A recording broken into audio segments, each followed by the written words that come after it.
Lost in space season 1 episode number 1। Episode की शुरुआत होती है जहां हमें रॉबिन्सन फैमिली को दिखाया जाता है जो लोग एक स्पेसशिप में है जिसका नाम जुपिटर 2 है। जुपिटर 2 में कुछ इमरजेंसी सिग्नल चल रहा है जिस पर जूडी अपनी मॉम मॉरिन से कह रही है कि रेजोल्यूट ने अब तक 23 मिशंस को पूरा किया है, तो इस बार क्या हुआ, जिस पर मॉरिन कहती है कि अंदाज़ा लगाने से कुछ नहीं होने वाला है। इसके बाद जुपिटर का एआई जुपिटर को किसी ग्रह के ऑर्बिट में लेकर जाने लगता है। तभी जुपिटर में एक झटका लगता है जिस पर जुपिटर की लैंडिंग कोड बिगड़ जाती है। इसके बाद हमें जुपिटर को दिखाया जाता है जो कि एक ग्रह के एटमॉस्फेयर में दाखिल हो रहा है। तभी जुपिटर से एक मलबा टकराता है और जुपिटर रफ लैंडिंग करता है जिसकी वजह से मॉरिन के पैरों में चोट लग जाती है।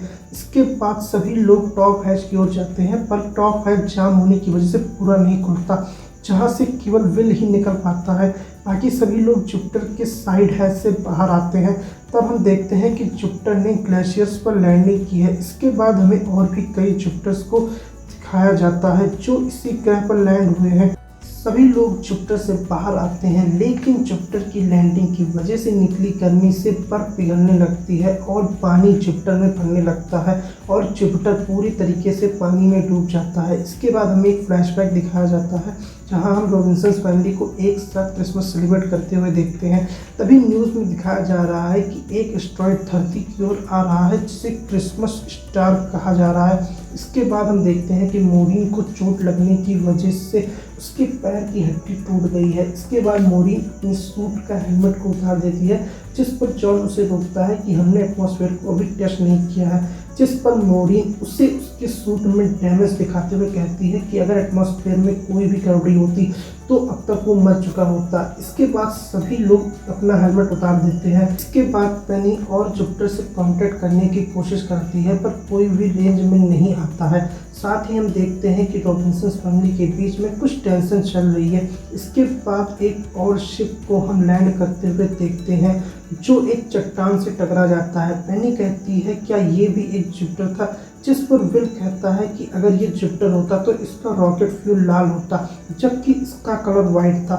इसके बाद जॉन मॉरिन से बात करते हुए कहता है कि अगर पानी जम गया तो जुपिटर नीचे फंस जाएगा और हम लोग भी इतनी ठंड में सर्वाइव नहीं कर पाएंगे। इसके बाद जॉन कहता है कि अगर हम नीचे जा करके सूट को चार्ज करने के लिए आयन लिथियम बैटरी को ले आए तो वो लोग बच सकते हैं, जिस पर मॉरिन कहती है कि तुम्हारे सूट में डैमेज है, तुम नीचे नहीं जा सकते हो। साइड का एयरलॉक दूर है जिस पर जॉन विल को नीचे भेजने को कहता है क्योंकि ऊपर का एयरलॉक पास है, विल वहां से जा सकता है। मॉरिन इस पर अग्री नहीं करती पर जॉन कहता है कि विल ने भी सेम ट्रेनिंग ली है इसलिए वो कर सकता है। इसके बाद जॉन विल को भेजने ही वाला होता है कि जूडी विल से पहले पानी में चली जाती है और साइड के एयरलॉक से जुपिटर में एंट्री करती है पर सप्लायर रूम जाम होता है जिसकी वजह से जूडी गैराज में जाकर चैरियट की बैटरी निकालने लगती है। बैटरी निकलते ही जूडी बाहर आने लगती है पर तभी पानी जमना स्टार्ट हो जाता है। जूडी जुपिटर से बाहर निकलकर ऊपर आने लगती है पर पानी पूरे तरीके से जम जाता है और जूडी बर्फ में फंस जाती है। इस पर मॉरिन उसे बताती है कि उसका सूट उसे 5 घंटे तक ऑक्सीजन देता रहेगा, तब तक वो लोग उसे निकाल लेंगे। लेकिन मॉरिन की हालत धीरे धीरे खराब होने लगती है और मॉरिन बेहोश हो जाती है। इसके बाद जॉन बर्फ को तोड़ने की कोशिश करता है पर बर्फ बहुत ज़्यादा सख्त रहती है। तभी विल उस चट्टान को देखता है और जॉन के पास जाकर बताता है कि शिप के टकराने से चट्टान पे जमी मैग्नीशियम जलने लगी होगी और उसकी गर्मी और बढ़ती जाती है बर्फ से। इस पर जॉन विल को साथ लेकर उस चट्टान की ओर चल देता है मैग्नीशियम लाने के लिए ताकि मैग्नीशियम से बर्फ को पिघलाया जा सके। इसके बाद हमें फ्लैशबैक दिखाया जाता है जहां मॉरिन और पेनी एक शॉप पर जाते हैं। साथ ही हम देखते हैं कि उन्होंने ऑक्सीजन मास्क लगा रखा है और बाहर बहुत ज़्यादा पोल्यूशन है। न्यूज़ में हमें उस एस्टेरॉयड के धरती से टकराने को भी दिखाया जाता है। पेनी ने डैड जॉन के लिए एक गिफ्ट लेना चाह रही है जिस पर मॉरिन उसे बता रही है कि उसके डैड नहीं आ पाएंगे और वो 2 साल से घर नहीं आए। इसके बाद हम पेनी और जूडी को थोड़ी इमोशनल बातें करते हुए देखते हैं जहां जूडी बता रही है कि शायद वो नहीं बच पाएगी। फिर हम विल और जॉन को बर्फ पर चलते हुए उस चट्टान की ओर जाते हुए देखते हैं जॉन और फिल उस चट्टान के पास पहुंच जाते हैं। इधर मॉरीन को होश आ जाता है, जहां उसे पता चलता है कि फिल और जॉन एक साथ मैग्नीशियम लाने के लिए गए हैं। फिल और जॉन उस चट्टान की गुफा में जाते हैं जहां काफ़ी सारा मैग्नीशियम है। जॉन मैग्नीशियम निकालने लगता है, पर फिल काफ़ी परेशान रहता है क्योंकि जूडी उसकी जगह पर पानी में चली जाती है। जहां जॉन फिल को बताता है कि उसे खुद को दोष नहीं देना चाहिए, पर फिल यहाँ पर कहता है कि शायद वो इस मिशन के काबिल ही नहीं था। पर तभी वहाँ की बर्फ़ नीचे को खिसक जाती है और फिर उस बर्फ़ के साथ नीचे पहुँच जाता है। दूसरी तरफ मॉरीन की हालत ख़राब होने पर जूडी पेनी को मॉम का इलाज करने जहाँ जूडी पेनी को प्रोसीजर बताती है। जूडी प्रोसीजर को करते हुए काफ़ी डरी हुई रहती है, पर वह उसे पूरा करती है। इधर फिर उठता है और देखता है कि वह चट्टान से सरकता हुआ जंगल में पहुँच गया है। जॉन उससे बात करते हुए कहता है कि उसे वापस आ जाना चाहिए। फिर बताता है कि चट्टान बहुत ऊंची है, वो नहीं आ सकता है। इसके बाद जॉन उसे कहता है कि वह उसे लेने जरूर आएगा, पर उसे अभी जूडी के पास वापस जाना होगा, उसके पास ज़्यादा टाइम नहीं है। इस पर विल जॉन को जूडी के पास जाने के लिए कहता है, पर फिर यहाँ पर बहुत डरा हुआ है और वह एक किनारे बैठ जाता है। इसके बाद हमें एक फ्लैशबैक दिखाया जाता है जहाँ फिल जूडी से बात करते हुए कहता है कि जब उसका टेस्ट हो रहा था तो वो काफ़ी डर गया था। इस पर जूडी फिल को कहती है कि उसे परेशान नहीं होना चाहिए। तब फिल कहता है कि अगर वो पास नहीं हुआ तब क्या होगा, जिस पर जूडी उसे बताती है कि रॉबिन्सन फैमिली का एक रूल है कि वह हमेशा साथ रहेंगे। इस बात को मॉरीन भी साइड में खड़ी होकर सुन रही है। इसके बाद हमें एक फैक्ट्री को दिखाया जाता है जहां काफ़ी सारे जुपिटर्स बनाए जा रहे हैं। साथ ही मॉरीन यहां अपनी कैबिन में आती है और विल के रिजल्ट को देखती है। विल अपने एक टेस्ट और इमरजेंसी रिस्पॉन्स में फेल हो गया है। तभी मॉरीन वहां पर मैसेज पर बात करके विल को चीटिंग के द्वारा पास करा लेती है। वापस आते हुए हमें विल को दिखाया जाता है जो एक टाल के पास बैठा हुआ है और तभी उसे कुछ आग की चिंगारियां उड़ते हुए दिखती है। विल उसका पीछा करता है और एक जगह पर पहुंचता है जहां थोड़ी आग जलती हुई दिखती है।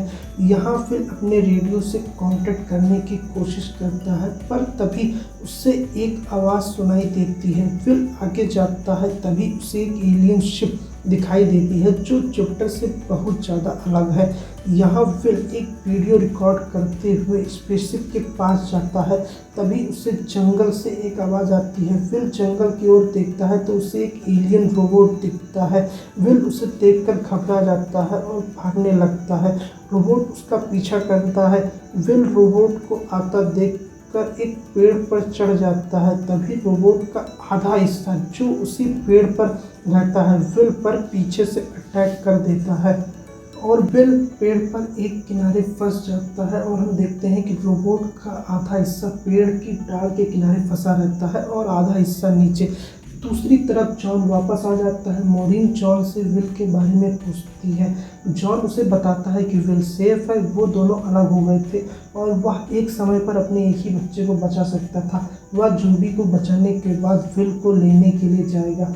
इसके बाद जॉन मैग्नीशियम की मदद से बर्फ को पिघलाने की कोशिश करता है, पर धीरे धीरे पिघलने लगती है। वो लोग पानी को निकालने लगते हैं।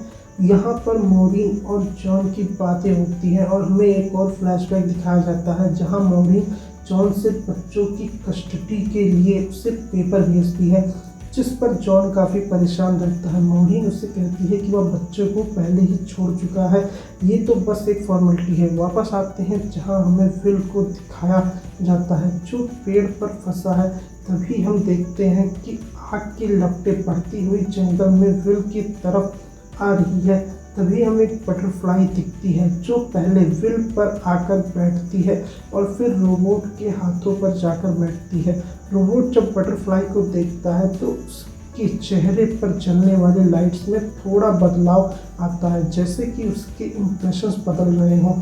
तभी विल देखता है कि रोबोट के चेहरे की लाइट धीरे धीरे कम होती जा रही है। विल रोबोट से पूछता है कि ऐसा क्यों हो रहा है, जिस पर रोबोट से इशारा करते हुए दिखाता है जिस पर विल समझ जाता है कि रोबोट टूटा होने की वजह से मर रहा है और तभी आग बढ़ते हुए तेजी से जंगल के चारों ओर फैल जाती है।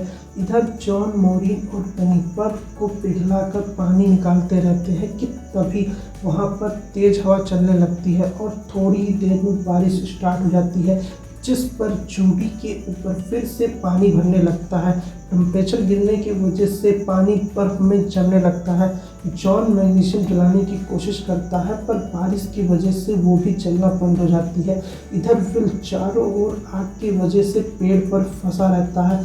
तभी विल रोबोट को इमोशनली देखता है और उसकी ओर आगे बढ़ते हुए रोबोट की मदद करने के लिए उस टांग को काट देता है ताकि रोबोट शायद वहां से बचकर निकल जाए। तब रोबोट के दोनों हिस्से जुड़ जाते हैं और रोबोट पेड़ पर चढ़कर विल को उस जंगल से निकाल ले जाता है। अब रोबोट विल को आग से काफ़ी दूर ले आया है, जहां पर रोबोट विल को देखता है। विल रोबोट से थैंक्स कहता है और तब रोबोट खुद की बॉडी को विल की तरह ह्यूमन शेप देता है। दूसरी तरफ जॉन, मॉरीन और पेनी यहाँ पर हार मान चुके होते हैं। तभी पेनी रोबोट को अपनी तरफ आते हुए देखती है। रोबोट को देखकर सभी लोग डर जाते हैं। तभी विल भी वहाँ आ जाता है और वह कहता है कि डरने की बात नहीं है, यह हमारे साथ है। इसके बाद विल रोबोट से जूडी की मदद करने के लिए कहता है। रोबोट आगे बढ़ता है और अपने हाथों की हीट से जूडी के पास की सारी बर्फ को पिघला देता है और जूडी को यहाँ बचा लेता है। साथ ही रोबोट अपनी बॉडी की हीट से सभी को ठंड से भी बचा लेता है। इसके बाद हमें 12 घंटे पहले का सीन दिखाया जाता है, जहां हम रेजोल्यूट को देखते हैं। हम देखते हैं कि रेजोल्यूट से काफ़ी सारे जुपिटर्स ने डॉकिंग कर रखा है। रेजोल्यूट में वार्निंग सिग्नल चल रहा है, जिसमें सभी लोगों को अपने जुपिटर में जाकर इवैक्यूएट करने के लिए कहा जा रहा है। यहाँ काफ़ी ज़्यादा भगदड़ मची हुई है। तभी हम रेजोल्यूट के हिस्से में ब्लास्ट होते हुए देखते हैं। तभी हम देखते हैं कि रेजोल्यूट के अंदर उसी रोबोट ने हमला कर दिया है। सभी लोग यहाँ से भाग रहे होते हैं। तब हम जून को देखते हैं, जो डॉक्टर स्मिथ से मिलती है और उनका सूट लेकर वहाँ से भाग जाती है। वह जुपिटर की तरफ जाती है और वहाँ पर डॉन वेस्ट से मिलती है। डॉन वेस्ट के साथ झूठ बोलकर वह जुपिटर में चली जाती है। इसके बाद रेजोल्यूट के नीचे हिस्से पर हम एक ब्लास्ट होता हुआ देखते हैं, जिससे कि एक वर्म होल क्रिएट हो जाता है। सभी जुपिटर्स निकल कर जाने लगते हैं, पर वर्म होल की ग्रेविटी सभी जुपिटर्स को खींच लेती है और जुपिटर के साथ साथ रेजोल्यूट भी उस वर्म होल के अंदर चला जाता है। और इसी के साथ लॉस्ट इन स्पेस के सीजन 1 का एपिसोड 1 खत्म हो जाता है। अब अगर आपको मेरा वीडियो पसंद आया हो तो वीडियो को लाइक करें, अपने दोस्तों के साथ शेयर करें और चैनल को सब्सक्राइब करें। मैं आपसे मिलता हूँ अगले वीडियो में।